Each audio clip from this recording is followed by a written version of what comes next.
안녕하십니까. 개방형 클라우드 플랫폼 센터 이문희입니다. 혹시 말씀이 잘 들리시나요? 이번 7차 개방형 클라우드 플랫폼 테크 엣지 세미나에서는 K-PaaS 어플리케이션 플랫폼에 배포되었던 사용자 앱을 컨테이너 플랫폼으로 전환하는 방법에 대해서 말씀드리겠습니다.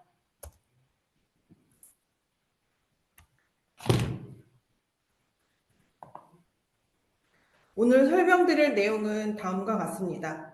어플리케이션 플랫폼 서비스 종료에 대해서 다시 한번 안내 말씀드리고, 그리고 사용자 앱을 마이그레이션 하는데, 이게 어플리케이션 플랫폼을 바라보는 입장에 따라서 전환하는 과정이 조금 다르거든요. 그래서 그걸 좀 입장에 따라서 나눠서 말씀드리도록 하겠습니다.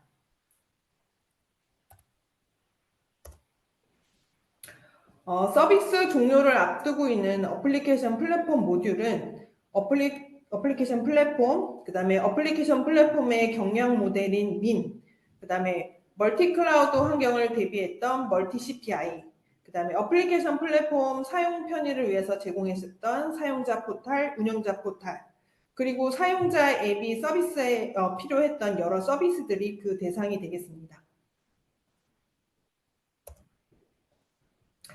앞서 말씀드렸듯이 어플리케이션 플랫폼 서비스는 곧 종료를 앞두고 있습니다. 그래서 이미 구축되어 있고 사용되고 있는 어플리케이션 플랫폼을 위해서는 일단 최소한으로 유지 보수가 진행이 될 텐데요. 발생되는 어떤 긴급 보안 패치라던가 아니면 저희도 주기적으로 보안 검사가 이루어지는데 그거에 따른 보안 패치가 2025년까지 제공될 예정입니다. 그리고 또한 기존 어플리케이션 플랫폼에 배포하여서 이제 서비스하고 있던 사용자 어플리케이션들이 있을 텐데, 요걸 이제 컨테이너 플랫폼을 전환될 수 있도록 오늘 세미나가 준비되었고, 그 다음에 전환 가이드가 작성되어서 이제 GitHub에 공개되어 있으니, 나중에 참고해 보시면 좋겠습니다. 이제부터 그 사용자 앱을 컨테이너 플랫폼으로 전환을 한번 해보겠습니다. 그래서 이제 운영자 측면하고 사용자 측면에서 좀 나눠서 말씀을 드릴 텐데, 그 전환 방법을 말씀드리기 전에 이제 컨테이너 플랫폼, 즉 쿠버네티스 기반으로 어플리케이션을 배포하는 프로세스를 간략하게 살펴보면, 우선 개발자가 어플리케이션을 개발을 할 테고요. 그다음 빌드 단계를 거치고, 그다음 빌드 파일을 이용해서 어플리케이션 이미지를 생성할 겁니다. 그리고 생성된 이미지를 이미지 저장소에 어딘가에 등록을 할 테고, 최종적으로는 이제 쿠버네티스의 배포를 위한 배포 야물이라든가 서비스, 인그레스에 관련된 어떤 필요한 것들을 작성을 하고 최종적으로 이제 배포가 될 겁니다. 그래서 어플리케이션을 이제 CP로 전환한다는 건 결국 이제 사용자 앱에 대해서 이미지를 생성하는 요 부분이 이제 관건이라고 생각이 되는데요.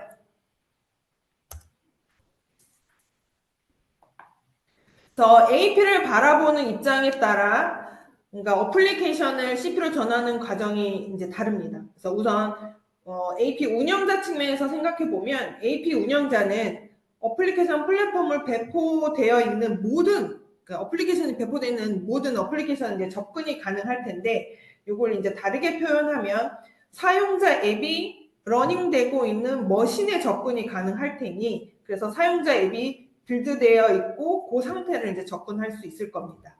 그리고 AP의 사용자, 즉 개발자 측면에서 보면 자기네 소속되어 있는 팀에서 배포했던 사용자 앱에 대해서는 물론 접근이 가능하겠고, 그 다음에 소스 파일을 이미 가지고 있을 확률이 높고요. 그 다음에 이제 앱이 동작하는 방식에 대해서도 이제 연관되어 있는 노하우들을 가장 많이 보유하고 있을 겁니다.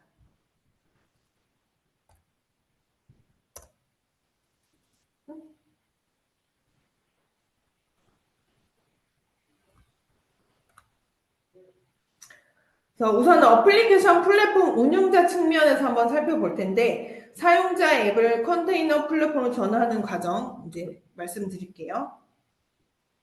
그래서 운영자 측면에서 어플리케이션 이미지를 생성하는 방법은 두 가지가 있습니다. 그래서 사용자 앱에 대해서 이제 컨테이너가 동작을 하고 있을 텐데 그 VM에 접속을 해서 그 컨테이너를 구성하고 있는 루트 파일 시스템을 그대로 추출해서 이미지를 만드는 것이고요. 그다음 두 번째는 사용자 앱이 어플리케이션 플랫폼에 배포되면서 내부 프로세스 상으로 생성되었던 드럼릿을 이용해서 이미지를 만드는 방법입니다.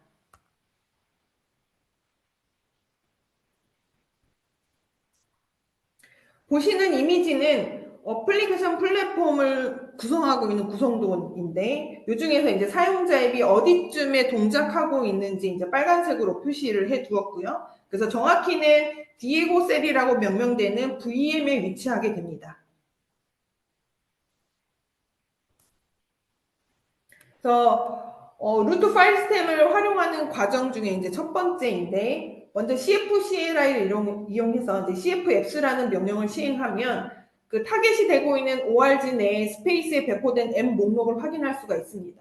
그래서 다음으로 그 SSH,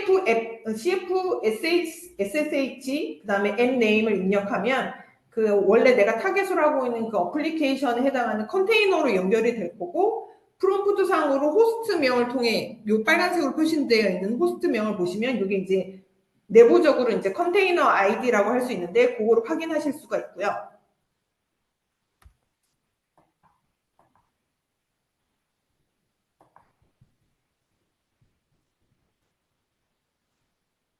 그리고 사용자 앱에 이제 이미 연결되어 있는 상태에서 앱이 어떻게 동작하고 있는지 동작 커맨드를 확인할 텐데, 명령어는 ps-ef 실행으로 확인하실 수가 있고, 해당 커맨드로 이제 요 지금 자바로 이제 실행이 되기, 예제 같은 경우는 자바로 실행되어 있는데, 요 커맨드는 추후 이미지 구동에 이제 동작할 때 이제 확인할 때 필요할 거니까 요 명령어는 카피를 해두시길 바라고요. 그다음에 이제 컨테이너와의 연결을 끊고, 그다음에 다시 CF-CL을 이용해서 밑에 CF-ENV 앱 네임을 이용해서 사용자 앱에서 사용하고 있는 환경 변수를 확인할 수 있습니다. 다음은 사용자 앱에 대한 그 루트 파일 시스템 경로를 확인하는 과정입니다. 그래서 우연 사용자 앱이 어느 VM에 위치해 있는지 확인하기 위해서는 CF 앱 name, 그 GUID라는 명령어를 입력을 하시면 그 앱에 대한 이제 GUID를 확인할 수 있고, 그 다음에 cf-call 명령어를 통해서 GUID와 그 다음에 그 스태츠라는 URL을 입력하시면 어느 호스트에 위치하고 있는지 확인하실 수가 있습니다. 샘플상으로는 10.0.3.44라는 VM에 지금 올라가 있고, 그 VM 호스트를 확인했으니 다음은 보시 SSH 명령어를 이용해서 디에고 셀에 실제로 그 VM에 접속을 하고 그 다음에 루트 계정으로 전환을 합니다. 그러면 컨테이너 패키지에 포함되어 있는 컨테이너D CLI를 이용할 수 있는데요. 보이시는 그 명령어를 이제 풀로 입력해 보시면 이 VM에 동작하고 있는 컨테이너 리스트를 확인하실 수가 있고, 앞선 장표에서 확인했던 컨테이너 아이디가 이제 리스트 목록에 포함되어 있는 것도 확인하실 수 있습니다. 그리고 컨테이너D CLI를 이용해서 컨테이너 그 해당하는 컨테이너 정보를 조금 더 상세히 확인하실 수가 있고, 약간 이제 그랩 명령어를 통해서 그 루트 파일 시스템의 어떤 경로를 정확하게 확인하실 수가 있습니다. 그래서 앞에서 확인했던 루트 파일 시스템의 그 패스로 이동을 하시고 실제로 내부 구조라든가 실제 크기가 어느 정도 되는지 확인하실 수가 있고요. 그러니까 요 파일 전체로 디렉토리 전체를 이제 압축을 하고 그 다음에 VM과의 접속을 끊고 바깥에서 이제 보시 SCP 명령어를 이용해서 그러니까 앞쪽에서 압축했던 압축 파일을 추출하실 수가 있습니다. 그래서 VM 밖으로 내가 워크스페이스 쪽으로 그 압축 파일을 빼낼 수가 있고, 요 위에 이미지 중에 조금 살펴보시면 자세히 보시면 보이시겠지만 루트 파일 시스템 크기가 그렇게 생각보다 작진 않습니다. 생각보다 좀 큰 사이즈를 가지고 있고요.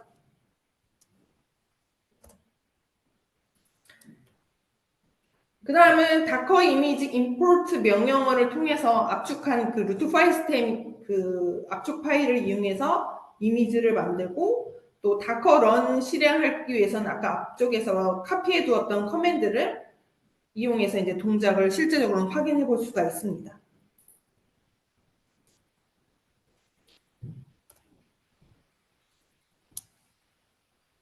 그래서 다커 CLR 이용해서 생성된 이미지를 태그하고 다커브의 레파지토리에 등록합니다. 그래서 이제 컨테이너 플랫폼을 배포할 수 있도록 이제 배포 야무를 작성하면 되고, 근데 이렇게 해서 작성을 했을 때 이게 배포가 정상일 수도 있고 사례에 따라서 다르지만 정상일 수도 있고 에러가 날 수가 있습니다. 하지만 이 샘플상으로의 요 API 같은 경우에는 에러가 발생할 텐데요.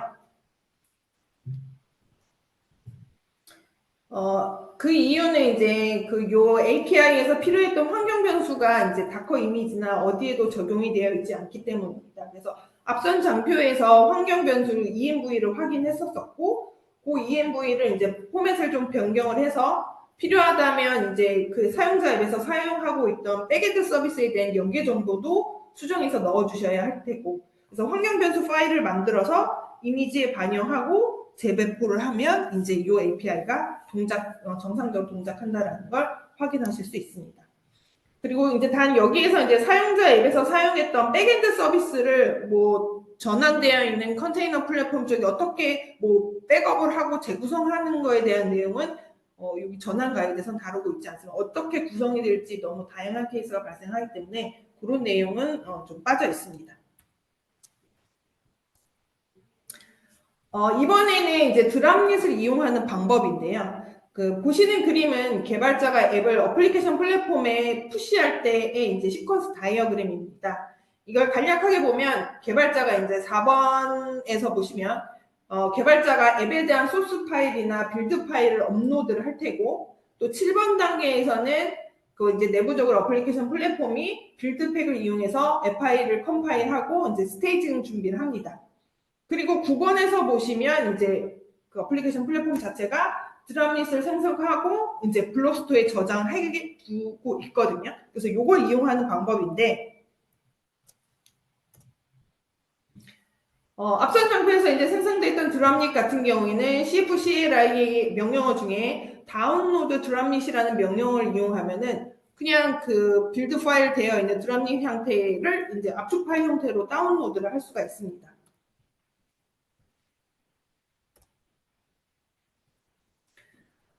이미 앞에서 말씀드렸던 방식으로 그 앱에 동작되는 커맨드도 확인을 해 두셔야 되는 거고, 그 다음에 CFM 앱의 앱 네임을 명령을 이용해서 이제 스택을 확인합니다. 그래서 지금 예제 같은 경우에는 CF 리눅스 FS4를 쓰고 있는데, 이 스택이라는 거는 특정 운영체제를 지원하는 사전 구축된 루트 파일 시스템입니다. 그래서 샘플에서의 말하고 있는 CF 리눅스 FS4라고 확인할 수 있는데, 이거는 그러니까 우분투 22.04 제미 버전을 말하는 거고, 만일 예제로 CF 리눅스 FS3라는 경우에는 우분투 18.04 바이오닉을 지원한다라고 생각하시면 됩니다. 이는 다커 파일을 작성할 때 베이스 이미지로 참고하시면 되고요. 그 다음에 스택과 이제 드랍릿 파일을 이용해서 다커 파일을 심플하게 작성하시면 되고, 이후 이미지를 이후는 이제 뭐 이미지 빌드하고 레파지 등록하고 이후의 이미지는 동일합니다. 뭐 이것도 이제 환경 변수가 만일 필요하다면 해야 한다라는 이제 같은 과정을 말씀드리는 거고, 똑같이 환경 변수 적용하는 그 다커 파일 수정하고 이미지 빌드에 레파지를 등록 다시 큐브시텔 등록하는 요 순서는 동일합니다. 그렇다면 이제 어플리케이션 플랫폼 사용자 측면에서 이제 사용자 앱을 컨테이너 플랫폼으로 전환하는 방법을 말씀을 드리겠습니다. 지금까지 말씀드린 운영자 측면에서의 두 가지 방법은 소스 코드가 아니고 이미 빌드된 상태를 이미지화했기 때문에 현재 상태 그대로 전환하는 것으로 이제 당장 서비스는 할 수 있으나 뭐 지속적으로 어떤 업그레이드를 한다거나 관리하는 데에는 약간 이제 한계가 드러날 거고요. 그래서 이제 사용자 측면에서는 뭐 사용자 측면에서 이제 소스를 가지고 있으니까 소스 기준으로 이제 작업을 하게 됩니다. 그래서 첫 번째 방법은 팩이라는 CLI를 이용하는 방법인 거고, 두 번째는 이제 전형적인 방법, 이제 다커 파일을 작성해서 이미지 만드는 거, 그 다음에 세 번째 마지막은 모브투 쿠베라는 CLI를 이용해서 생성하는 방법입니다. 그래서 팩은 클라우드 네이티브 빌드팩하고 사용자가 만든 사용자 소스 파일을 사용해서 이제 어플리케이션에 해당하는 이미지를 생성하는 방법인데, 이제 우선 첫 번째는 팩이라는 CLI를 설치를 하고, 그 다음에 설치된 CLI를 이용해서 이제 디폴트 빌더를 설정하고, 그 다음에 팩 빌드라는 명령을 이용해서 이미지를 생성하는데요. 단계는 심플합니다. 그래서 이번에서 파켓토 빌드 팩스라는 빌더를 설정했었습니다. 그래서 요 어플리케이션 플랫폼 앱을 요 파켓토 빌드팩이라는 빌더를 설정했기 때문에 어플리케이션 플랫폼에 앱을 푸시할 때 하고 유사하게 파켓토 빌드팩을 다운로드하면서 이미지를 빌드하게 됩니다. 그래서 어차피 CLI로 나오는 그 순서 같은 보이는 이미지 로고 정도 원래 쓰던 CFFC랑 되게 유사하게 나올 거예요. 그리고 네 번째는 뭐 다커 파일, 그 이미지 레파지토리에 등록하고 그 야물 만들고 큐비스트 렌스 앱을 배포하고, 요거 뒷단계는 되게 다른 것과 유사하고요.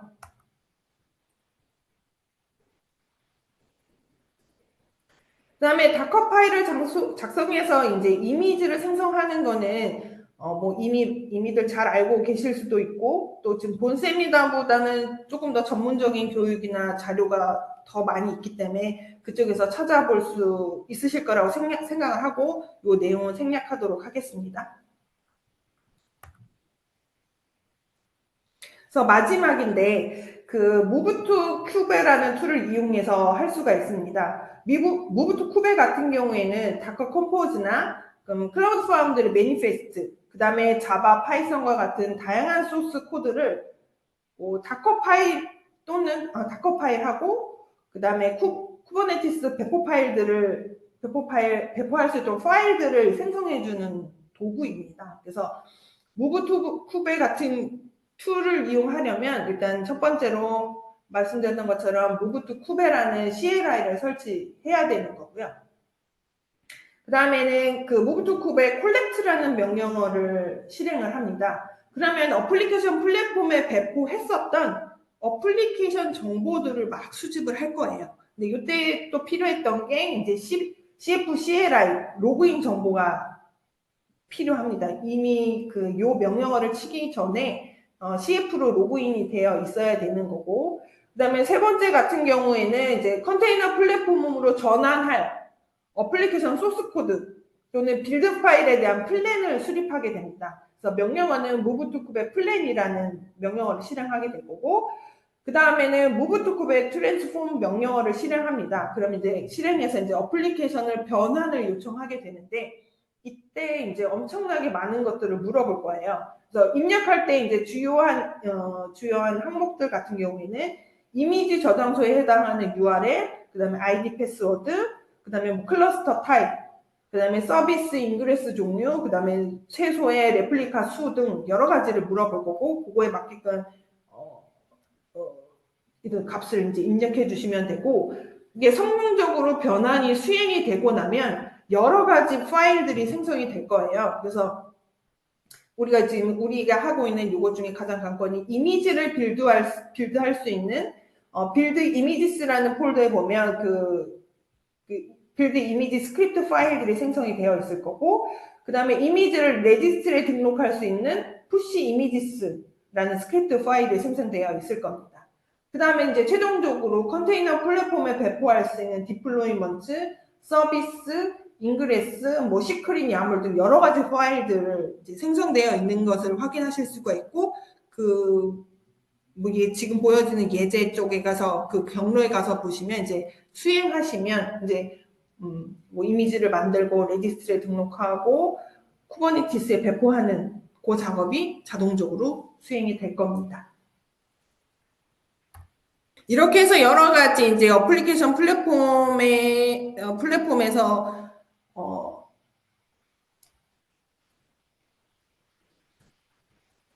그 어플리케이션 이제 컨테이너 플랫폼으로 전환하는 여러 가지 방법들을 말씀을 드렸고요. 지금 제가 말씀드릴 것 중에서 이제 놓친 부분이 있으시다면 GitHub K-파스에 가서 보시면 어플리케이션 CP 전환 가이드가 있으니 그걸 참고해 주시면 되고, 이상으로 저희 세미나 7차 세미나를 마치도록 하겠습니다.